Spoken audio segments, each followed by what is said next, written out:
Good morning. Veterans who've survived war zones can face all kinds of challenges, from traumatic brain injury to PTSD.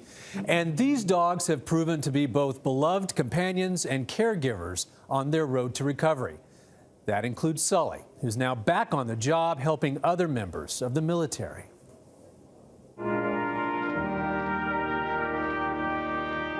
With his gentle devotion to former President George H.W. Bush, the dog named Sully won a permanent place in our hearts. But Cliff Miller fell in love with the lab years earlier.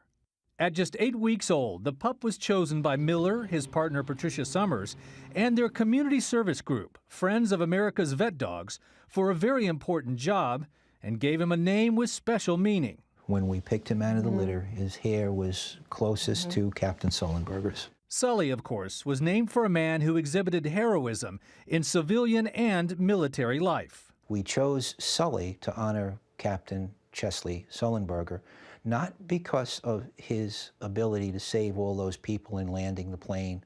Those particular flying skills came about when he was a United States Air Force fighter pilot. America's Vet Dogs, the Long Island-based charity that provides service dogs to veterans, depends on donations from ordinary people. Miller's group of 25 volunteers raises more than anyone else. I think a lot of people would be surprised that these dogs aren't supplied by a grateful nation to these vets. The Vietnam vets that were returning from combat back then were not, it was actually a disgrace the way the vets were treated. And now is the opportunity that we, as a group of just friends, that if they need a service dog to have a better life, we can actually do something to make that happen. Men and women like Sharon Rainier. She was a nurse for 27 years and treated 9/11 victims. Soon after, she enlisted herself in the Army and was assigned to an emergency room in Baghdad. What was that like? We were having rockets and mortars lobbed in all the time. Did you have an idea then how it was affecting you emotionally? I think it hits you a little bit later. You just become almost robotic to what's going on. After 10 years in the United States Army, Sharon decided it was time to hang up her uniform and try to return to civilian life. That was not as easy as it sounds. I was put into the Warrior Transition Battalion in Bethesda because, you know, I had had an attempt, and this way... An attempt? Yeah. I had Suicide had an attempt because I had had so much guilt and so much, all these things that had built up. She was having trouble functioning. Going out in public made her anxious, sleep eluded her, or was interrupted by night terrors. But a chance hospital encounter changed her life. One of the Boston bombing victims, Mark Fucarelli, was at Walter Reed. He had a dog, Comrade, and he was kept coming to me. I just said, I think that's what I need. Easier said than done. Vet dogs cost upwards of $60,000 to raise, train, and care for. But Sharon was determined. I wanted a dog, but little did I know, I was getting better because I was working towards this dog. So it was about 4 months after I actually retired out of the Army that I got the phone call, and I was just like, oh my God, I'm gonna get a dog.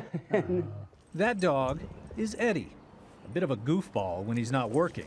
Eddie Door. But all business when he is. Yes, Eddie, good job. The 4-year-old Brindle Labrador never leaves her side. I woke up and I could not believe that this was possible, but I have night terrors, and Eddie interrupted my night terror the first night I had him, and I was like in tears the next day. If he did nothing else for me but that, life was going to be great. So is being out like this something you could have done before, Eddie? No, I did. Like I said, I used to do a lot of isolation. Not any longer. Eddie has opened up the world to her again, getting Sharon out of the house and into social situations, something she never thought she'd be able to do, like having lunch with her family.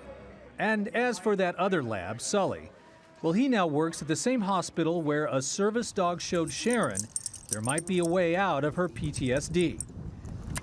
Sully is now part of a team of rehabilitation dogs at Walter Reed Medical Center in Bethesda, Maryland.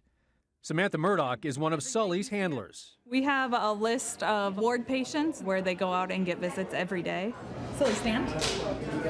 He knows certain offices that he likes to go and visit people in, and certain wards and clinics that he absolutely loves. They automatically calm you down.